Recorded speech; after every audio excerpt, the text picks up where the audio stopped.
सबको बहुत बहुत आभार। सबको मेरा प्यार भरा नमस्कार, आत्मवंदन। तो आज हम एक्चुअली ये जो बुक है, अ, आप देख पा रहे हैं ना आप लोग। तो इस बुक पे हम अपना स्वाध्याय शुरू करेंगे। ये बुक है बेसिकली ओशो का। मैंने सर को बीच में भी बोला था कि हम करेंगे, लेकिन वो किसी रीजन से स्टार्ट नहीं कर पाए थे हम। तो ये ओशो की जो बुक है, इसमें लाओसू जो एक स्पिरिचुअल गुरु है जापान में, उनके शिष्य हैं चुआंगसू, जिनकी सेइंग्स हैं या स्टोरीज जो हम कह सकते हैं, जिनके माध्यम से उन्होंने लोगों को बताया है कि लाइफ में आपको क्या करना चाहिए, क्या नहीं करना चाहिए, जिससे जो इतने जन्मों का जो चक्र है या साइकिल है, उसको हम जल्दी से जल्दी कवर करके यहाँ से फ्री होके जो भी हमारा गोल है हायर डायमेंशंस के लिए, या फिर उससे भी अलग हम कुछ करना चाहें, वहां जाके वो हमारे ऊपर डिपेंड करता है ओवरऑल। तो सबसे पहले देखिए, स्टोरीज तो इसमें है। हम सबसे पहले ये समझेंगे कि ताओ क्या है इसमें, है ना। तो हम सिर्फ 2 मिनट का ध्यान करेंगे, सिर्फ बुक की एनर्जी से कनेक्ट करने के लिए, ज्यादा जी नहीं। बिल्कुल, जी बिल्कुल मैम, आप ही कर रहा हूँ। हाँ जी, हाँ जी। तो प्लीज चश्मा उतार दें, आप लोग चश्मा लगाए हो तो। और सुखासन में बैठ के आईज को क्लोज करें। उंगलियों को उंगलियों में फंसाएं, पैरों को क्रॉस करके बैठ जाएं।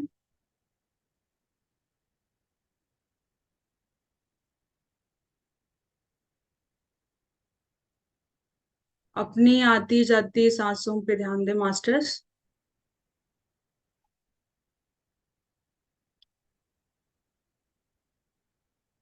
हम इस 2 मिनट के ध्यान में, जो हमारी बुक के जो राइटर है ओशो, और जिनके स्टोरीज पे बुक बेस्ड है च्वांगसू, उन सबको हम इनवाइट करेंगे कि इस स्वाध्याय में आके हमसे जुड़े।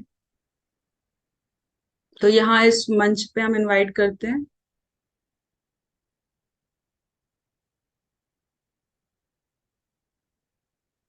एनर्जी को फील करें। जैसे ही आप कनेक्ट होना शुरू करेंगे, वैसे ही आपका बॉडी का वाइब्रेशन धीरे धीरे बढ़ता आपको पता लगेगा।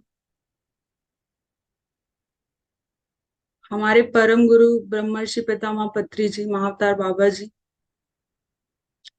योगिनी माताएं, परम गुरु मंडल, शंभाला, सीरियंस, आर्किट्यूरियंस, एंडोमिडन्स, और बाकी जितने भी हायर डायमेंशन के मास्टर्स हैं, हम उन सब से आग्रह करेंगे कि यहाँ हमसे स्वाध्याय में कनेक्ट, और हमें यहाँ पे अपना समय प्रदान करें।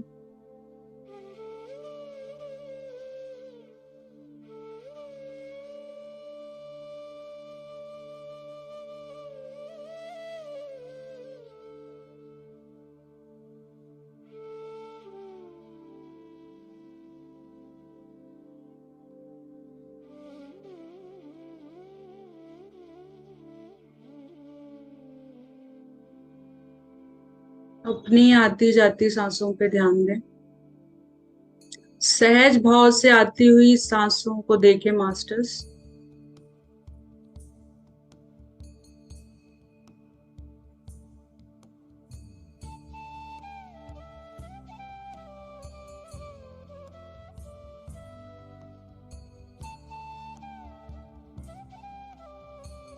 आप महसूस करेंगे कि आप अपने शरीर के एक एक कण से सांस ले रहे हैं, सिर्फ अपनी नाक के माध्यम से नहीं।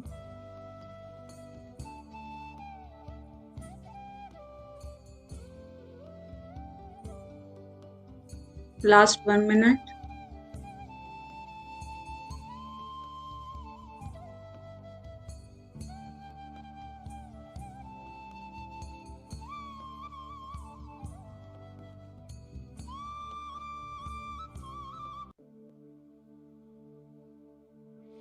अपनी आती जाती सांसों के साथ बने रहें।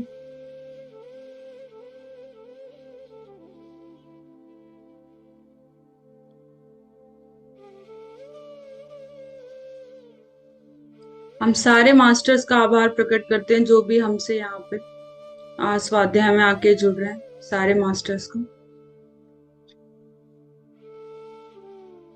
Last 20 second.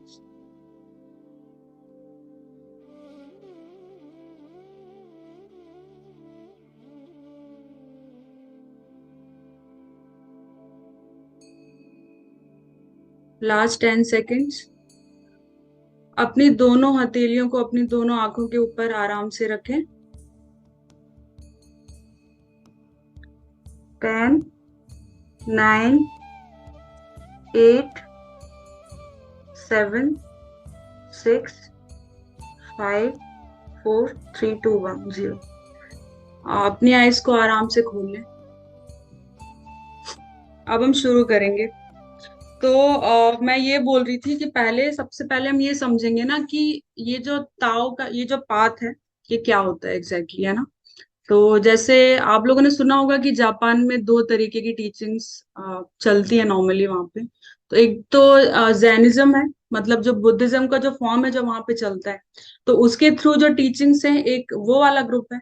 और एक ये ताओइज्म की जो टीचिंग्स है, तो इसको बेसिकली इन्वेंट किया था लाओत्सु ने। लाओत्सु एक बहुत बड़े धार्मिक गुरु हैं जापान में, जिन्होंने स्पिरिचुअलिटी में बहुत कुछ किया। और उनके बहुत से शिष्य थे, जिनमें से उनके एक शिष्य थे ये चुआंगसु। तो उनकी इसमें टीचिंग्स हैं जिनको ओशो ने पढ़ के इस बुक में सारी वो टीचिंग्स को लेके आए हमारे लिए। तो मैं अपना एक्सपीरियंस बताती हूँ कि जब मैंने ये बुक पढ़ी तो मतलब एक नया इंसाइट मिला मुझे। Already I was learning so many things in past, लेकिन इस बुक को पढ़ने के बाद आई फेल्ट कि बहुत सारी चीजें ऐसी हैं कि जो हमको ऐसा लगता है कि शायद हमको पता है, लेकिन कई बार हमारा नॉलेज कहीं कहीं पे लैगिंग होता है। तो उसके लिए हमको ज्यादा से ज्यादा पढ़ने की जरूरत है। तो पाथ ऑफ ताओ क्या होता है, देखिए जैनिज्म ऐसा पाथ है ना कि जिसमें जो आपको इनलाइटनमेंट है वो बहुत जल्दी मिलता है। लेकिन जो ताओ का पाथ है, ये नेचर का पाथ है। मतलब ये कि आप मदर नेचर से जुड़ के जो भी आपको अपनी लाइफ में मिल रहा है, जो भी नेचर से आ रहा है आपकी डेली लाइफ में, बिना आपके कुछ भी किए, जैसे आप कोई काम कर रहे हो, वो नहीं, जो आपको ऑलरेडी सहज भाव से यूनिवर्स से मिल रहा है, उसके लिए आपको सरेंडर करना है। ये बोलते हैं चुआंगसू कि आपको ताओ का पाथ अगर फॉलो करना है तो उसके लिए आपको अपनी तरफ से कोई भी एफर्ट नहीं लगाने हैं। जो भी आपको मिल रहा है अपनी लाइफ में, उसको आपको सहज भाव से स्वीकार करना है। कैसे? एग्जाम्पल लेते हैं कि जैसे एक नदी है, और नदी आपने देखा होगा कि उसको कोई जल्दी नहीं है, वो आराम से बहती है सहज भाव से। रास्ते में बहुत सारी बाधाएं भी आती हैं, जैसे चट्टान है, ठीक है, कहीं कहीं पे कुछ झाड़ियां फंसती हैं, बहुत सी चीजें उसको रास्ते में, स्टिल वो अपना पाथ बना के आगे बढ़ती जाती है, निकलती जाती है, ठीक है। तो ऐसे ही हमको भी सेम, देखिए क्या है, अगर आप जैसे अगर हम वननेस का कॉन्सेप्ट लेते हैं, तो अगर आप ये सोचिए कि हम मैं हूं, और आप आंख बंद करके बैठ रहे हो यहाँ पे और आप सोच रहे हो कि कहीं पे नदी बह रही है, तो अगर आप खुद को वननेस में फील कर रहे हो, तो आप कहीं ना कहीं ये सोचोगे, ये आपको अंदर से ये फील होगा कि नदी जो है वो भी मैं हूँ, और मैं हूं कि मेरे अंदर वो नदी बह रही है सहज भाव से, राइट। तो सारी चीजें एक ही है, ठीक है। तो नदी का इसलिए जो कॉन्सेप्ट यहाँ पे मैं बता रही हूँ आपको कि हमको भी वैसे ही सहज भाव से अपने जीवन में बहते जाना है। मतलब वही कि जो भी आपको मिल रहा है उसको सहज भाव से स्वीकार करना है, और स्वीकार करते हुए हमको आगे बढ़ते जाना है। ये नहीं सोचना है कि मुझे ये क्यों मिल रहा है। लोग फ्रस्ट्रेट होना शुरू कर देते हैं कि ये चीज मिल रही है, नहीं मुझे तो ये नहीं चाहिए थी। आ, मतलब बचपन से एक होता है कि सोसाइटी में एक तो क्या है, हमारा भी कुछ रोल होता है एज अ पेरेंट।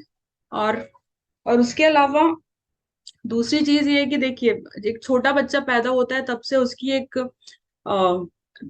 गार्निशिंग शुरू हो जाती है। मतलब एक इस तरीके का नरिशमेंट मिलता है सोसाइटी से कि बिलीफ सिस्टम हम अप्लाई करना शुरू कर देते हैं, बच्चे को भी सिखाना शुरू कर देते हैं। इनफैक्ट हम, छोटा बच्चा है तो आप उसको टोकोगे कि नहीं ये मत करो वो मत करो, राइट। वो अपनी मर्जी से कुछ नहीं कर पाता है। एक छोटा, जब तक बच्चा 1 या 2 साल का है तब तक वो अपने हिसाब से थोड़ा बहुत चल सकता है, लेकिन जब थोड़ा बड़ा होता है तो हम क्या है ना, उस पर रूल्स एंड रेगुलेशंस लगाने शुरू कर देते हैं, बजाय ये समझने के कि उसको क्या अच्छा लगता है, उसको क्या नहीं लगता। और हमको ये लगता है कि ये हमारा बच्चा है, तो हम हमारा इस पे 100% राइट है कि ये हमारे हिसाब से सारी चीजें करें, है ना। तो ये बहुत लोगों को लगता है, लेकिन अगर आप ये चीज गहराई में जाके सोचें तो बच्चा भी एक इंडिविजुअल सोल है, हमारे माध्यम से जो इस धरती पे आया है। लेकिन उसका अपना एक पाथ है, उसकी अपनी एक जर्नी है, उसका अपना एक रोल है इस अर्थ के इवोल्यूशन में। ठीक है। तो उसके हिसाब से वो भी अपना प्लान करके, सोल प्लान करके ऊपर से बच्चा भी आता है कि मुझे ये करना है, मुझे नहीं करना है। लेकिन हम क्या करते हैं कि हम अपना मैनिपुलेशन स्टार्ट कर देते हैं बच्चे पे, कि सोसाइटी ने क्या जो हमको सिखाई है वो सेम चीज हम अपने बच्चे को भी सिखाना शुरू करते हैं। फिर क्या होता है कि हमारा बच्चा भी धीरे धीरे मशीन जैसे बिहेव करने लगता है। बचपन में जितना एक जेन्युइननेस देखते हैं अपने बच्चे में, कि वो जितना ईमानदारी से चीजें करता है, इतना इनोसेंसी होती है बच्चे के अंदर, वो सारी चीजें उसकी धीरे धीरे गायब होने लगती है। तो अगर उस तरीके से हम आगे बढ़ते हैं अपनी लाइफ में, तो फिर एक पॉइंट पे आके हम खुद फील करते हैं कि हमको बहुत रिग्रेट हो रहा है, बहुत पछतावा हो रहा है कि हम कहाँ पे आ गए। फिर उस टाइम पे आजकल बहुत कॉमन है कि ये डिप्रेशन में लोग जा रहे हैं बहुत इजीली। देखिए मतलब हमने शुरू यहाँ से किया है, लेकिन चीजें इंटरकनेक्टेड है, तो फिर वो क्या है, आगे जाने लगती हैं बातें।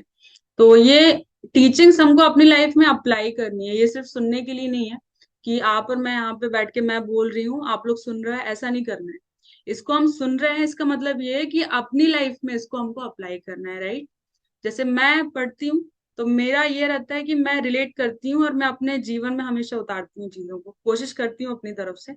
तो मेरी आप सबसे यही एक रिक्वेस्ट है कि इसको आप सुनने के बाद अपने जीवन में उतारें, तो तभी इसका एक जो फायदा हमको मिलेगा, वो जो बोलते हैं कि जो फलीभूत होगा। ये जैसे ओशो ने बुक लिखी है, तो उनका लिखने के पीछे रीजन यही रहा होगा कि ज्यादा से ज्यादा लोग जागृत हो सकें बुक के माध्यम से। और जागृति तभी होगी जब हम इसको अमल में लाएंगे, इम्प्लीमेंट करेंगे। सिर्फ सुन के हम एक जगह रख देंगे तो फिर फायदा नहीं है उसका, है ना। तो ये चीज है। तो वो ये बताते हैं यहाँ पे, चुवांगसु ये बोलते हैं कि जैसे नेचर एक सहज भाव से आराम से धीरे धीरे बहता है, आराम से चलता है, वैसे हमको भी अपनी जिंदगी में वो सहज भाव को अपनाना है। और कुछ भी आता है उसको टोटल एक्सेप्टेंसी से हमको एक्सेप्ट करना है। राइट मूवमेंट जैसी कोई चीज नहीं है, प्रेजेंट मोमेंट में रहना शुरू करना है। जो भी आ रहा है उसको खुशी से, प्रेम से लेना है। और एक डरना नहीं है किसी भी चीज से, धैर्य और साहस के साथ हमको अपनी लाइफ में आगे बढ़ना है। मान लीजिए कि हम स्पिरिचुअलिटी में हैं अभी, और क्या होता है बहुत से फियर्स हम बना लेते हैं अपने मन में, हमारे पुराने पुराने जन्मों का जो इम्प्रिंट होता है उससे हमारे मन में बहुत सी चीजें चलती रहती हैं। और उसके थ्रू क्या होता है ना कि हम स्पिरिचुअल होने के बाद भी कहीं ना कहीं हमारे मन में बहुत सारे फियर्स हैं, पैटर्न्स हैं वैसे, उस तरीके के ब्लॉकेजेस हैं बॉडी के अंदर, कि जो निकल नहीं पाते हैं और टाइम टाइम पे वो ट्रिगर होते रहते हैं। तो हमको पहचानना सीखना है, ऑब्जर्व करना सीखना है हमको कि कहाँ पे कौन सा पैटर्न आ रहा है और हम उसको किस तरीके से निकाल सकते हैं। तो कभी भी इसके लिए हम एक प्रैक्टिकल एक्सरसाइज देखेंगे छोटा सा। सर थोड़ा टाइम लगेगा, 10 मिनट एक्स्ट्रा चल जाएगा ना। ओके। तो जैसे देखिए प्रैक्टिकल एक्सरसाइज ये कि मान लीजिए आपको किसी चीज से डर लगता है, तो सबसे पहले इमोशनल जो एक कनेक्टिविटी है, या तो आपकी बॉडी में किसी भी तरीके का पेन है उसके लिए भी, या आपको किसी भी तरीके का डर लग रहा है उसके लिए भी, तो लोअर फ्रीक्वेंसी के जो भी इमोशंस हैं उनके लिए आपको सीखना है कि आप कैसे ओवरकम कर सकते हैं। सबसे पहले 3 लंबी सांस लें, लंबी सांस लेके छोड़ें, मुंह से छोड़ें सांस। और उससे क्या होगा, आपका कनेक्टिविटी खत्म हो जाएगा उस चीज से। और उसके बाद आपको अपने दोनों हाथ अपने हार्ट पे रखना है ऐसे, और आपको बोलना है कि मैं इसको संपूर्ण रूप से स्वीकार करता हूँ, करती हूँ। ठीक है। और उसके बाद जब भी आप ध्यान करें, और जिस भी रीजन से आपको डर लग रहा है उस रीजन के आपको अंदर तक जाना है, उस सिचुएशन को फील करना है कि जिस मोमेंट पे आपको वो डर लगा है, और वहां पे जाके आपको बोलना है कि मैं रिलीज करता हूँ, करती हूँ। तो आपकी जो वो एक जो जड़ होती है उस परेशानी की, जो ओरिजिनल एक जो सोर्स होता है, वो आपका खत्म हो जाएगा। तो धीरे धीरे आप ऐसे ओवरकम करने लगोगे अपने फियर्स को, अपने दर्द को। जैसे फिजिकल पेन भी हमको होता है तो क्या हम बहुत ज्यादा उससे अटैच हो जाते हैं, मतलब हम तुरंत, मतलब वो मैं का भाव तुरंत आ जाता है, हमारा ईगो स्ट्राइक करने लगता है वहां पर। हमको क्या लगता है कि अरे अरे बहुत पेन है मेरी बॉडी में, मैं बहुत परेशान हूँ, मुझे बहुत दिक्कत है। उस टाइम पे हम ये भूल जाते हैं कि हम आत्मा है, हम शरीर नहीं है। या और धीरे धीरे ईगो को डिसॉल्व करना, हम सारी चीजें भूल जाते हैं। उस टाइम पे हम शरीर के भाव में आ जाते हैं, शरीर के स्तर पे आके सोचना शुरू करते हैं। तो वो सारी चीजें हमको धीरे धीरे छोड़नी है। धीरे धीरे शरीर से ऊपर उठ के सोचना है, शरीर के लेवल पे नहीं रहना है। धीरे धीरे करके हमको अंदर जाना है और अपने आत्मा के लेवल पे जाके सोचना है और समझना है चीजों को। तो लाइफ को बोलते हैं वो चोंगसू की, एक आपको छोटे बच्चे के जैसे आपको लाइफ को जीना है। जैसे एक छोटा बच्चा होता है, उसको किसी चीज की चिंता नहीं होती है कि क्या हो रहा है क्या नहीं हो रहा है। घर में भी अगर वो है, चाहे गरीब का बच्चा हो या अमीर का, इट डजेंट मैटर, बच्चे सबके सेम ही है और बच्चे का थॉट प्रोसेस सेम ही है। अगर एक गरीब भी है बच्चा तो वो ये नहीं सोचेगा कि मेरे घर पे खाने के लिए या नहीं है, उसको खेलने से मतलब होता है।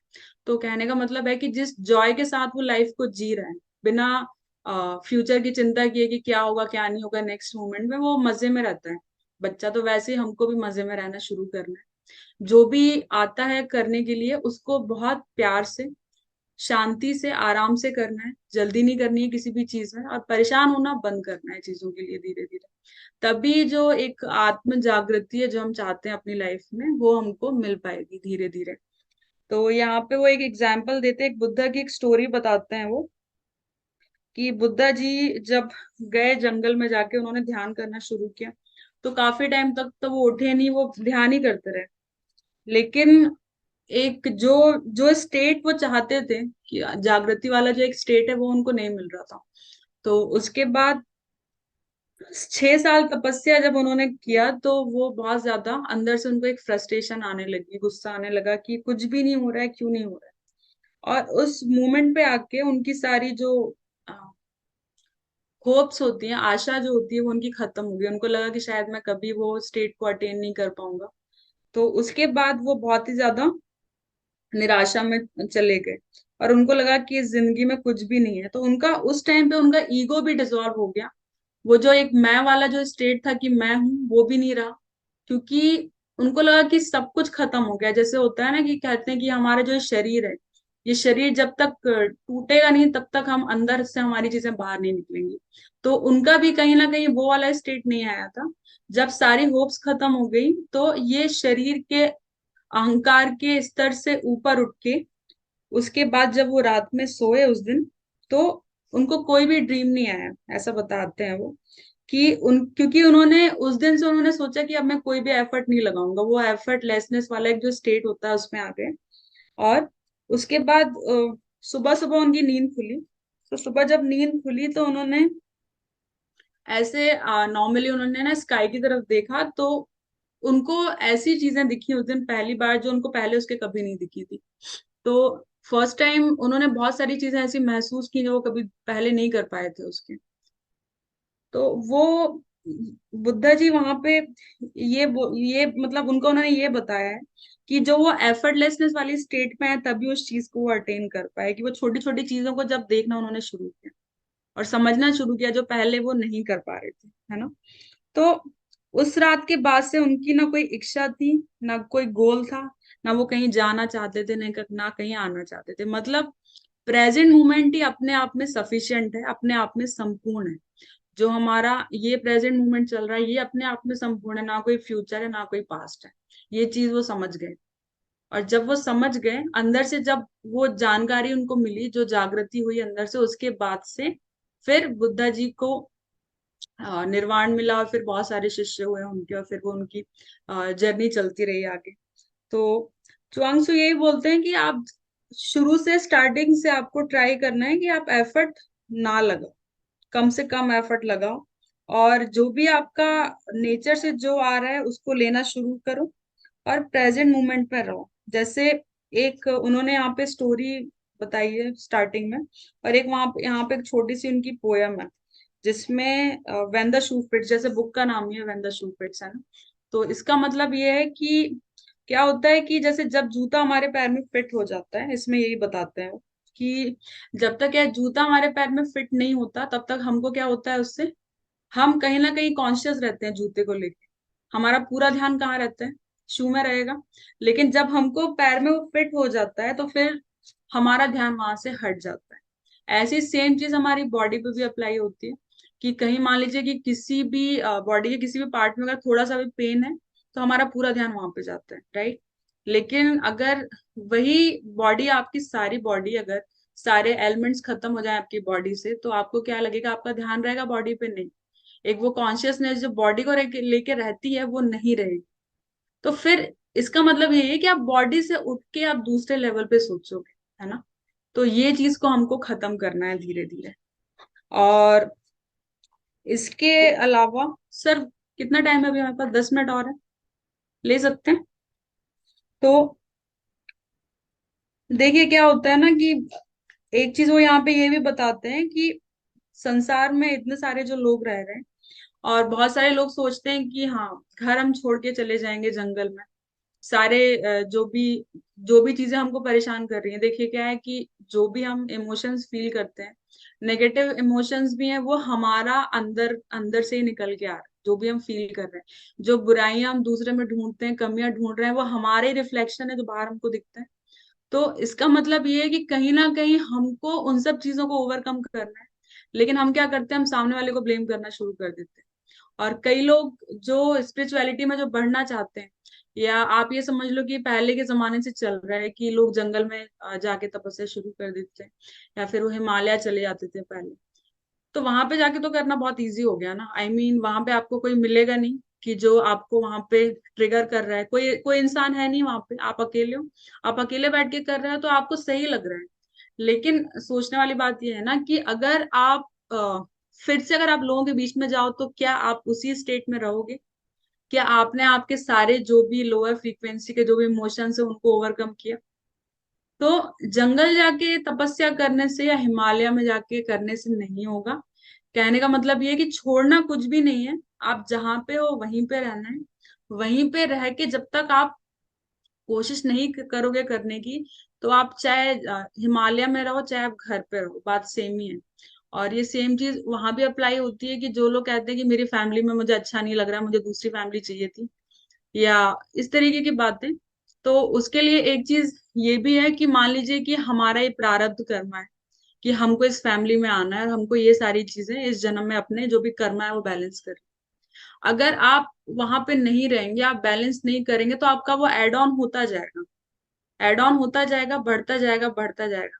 तो छोड़ के जाना कभी भी सोल्यूशन नहीं है। वो ये बताते हैं कि आप जहां पे हो आप वहीं पे रहो, सब कुछ वहीं पे। ये भ्रम है आपका सोचना कि आप छोड़ के जाओगे और वहां पे जाके आपकी सारी चीजें ठीक हो जाएंगी, क्योंकि सेम परिस्थितियां आपके लिए फिर वहां भी क्रिएट हो जाएंगी, क्योंकि आपका कर्मा आपने भोगा नहीं है। वो कर्मा आपको भोगना पड़ेगा यहाँ पे अर्थ पे। तो इसीलिए आप जहां पे हो वहीं पे रहना है। वहां से कभी भी सोचना नहीं है कि मैं चला जाऊंगा तो कुछ होगा। तो जीवन का जो आनंद है अवेयर होके जीने में है, हर मोमेंट को ऑब्जर्व करने में है कि अभी इस मोमेंट पे मेरे साथ क्या हो रहा है, मैं क्या कर सकता हूँ, कर सकती हूँ इसको बेटर करने के लिए। मेरे बच्चे हैं तो मैं उनके लिए क्या कर सकती हूँ, उनको बेटर बनाने के लिए, एक अच्छा फ्यूचर देने के लिए। तो ये सारी चीजें आपको सोचते हुए अपनी फैमिली में सुख और शांति के साथ रहने की जरूरत है। तो वो ये भी चीज बताते हैं चुआंगसू कि वो अंडरस्टैंडिंग में बिलीव करते थे। मतलब उनका ये था कि वो मेडिटेट मेडिटेट भी करने के लिए नहीं बोलते थे। उनका कहना था कि सिर्फ आप प्रेजेंट मोमेंट पे रहो और साक्षी भाव से देखो। वो कभी मेडिटेट उन्होंने करने के लिए नहीं बोलते थे, लेकिन उन्होंने ये बोला कि जो लोग नहीं कर सकते हैं इस तरीके से, वो मेडिटेट करें। और एक टाइम के बाद क्या होगा कि मेडिटेट करते करते करते करते उनको ऑलरेडी वो स्टेट आ जाएगा कि उनको अलग से एफर्ट लगाने की जरूरत नहीं पड़ेगी मेडिटेशन के लिए। तो वो कभी भी बैठेंगे। देखिए मेडिटेशन अभी हम मान लीजिए करते हैं, तो ये हम एफर्ट लगा रहे हैं। मान लीजिए अभी आज हम ये मीटिंग ऑर्गेनाइज किए, जो भी सारा, तो ये हमारा एफर्ट लगा। एफर्ट कहाँ से आया? ईगो से आया, राइट। तो एक टाइम पे आके वो ये चीज बोलते हैं कि जब आपका सहज भाव से आप आंख बंद करके उस परमानंद की अगर स्थिति में आप पहुंचते हो, तो वो ही आपका सच्चा ध्यान है। उसी को सच्चा ध्यान बोलते हैं। जो आप ये आपके ईगो से आ रहा है, ये अभी आपके लिए जरूरी है। क्यों? क्योंकि आपकी चेतना उस स्तर पे नहीं है अभी। तो आपको शुरुआत कहीं से करनी पड़ेगी। तो अभी आपको अपने ईगो के साथ जुड़ के ही आगे लाइफ में बढ़ना पड़ेगा। और उसके अलावा आई थिंक आज के लिए इतना काफी है सर। फिर हम, क्योंकि वो बढ़ जाएगा ज्यादा फिर वो, है ना। ठीक है, चलिए, थैंक यू सो मच।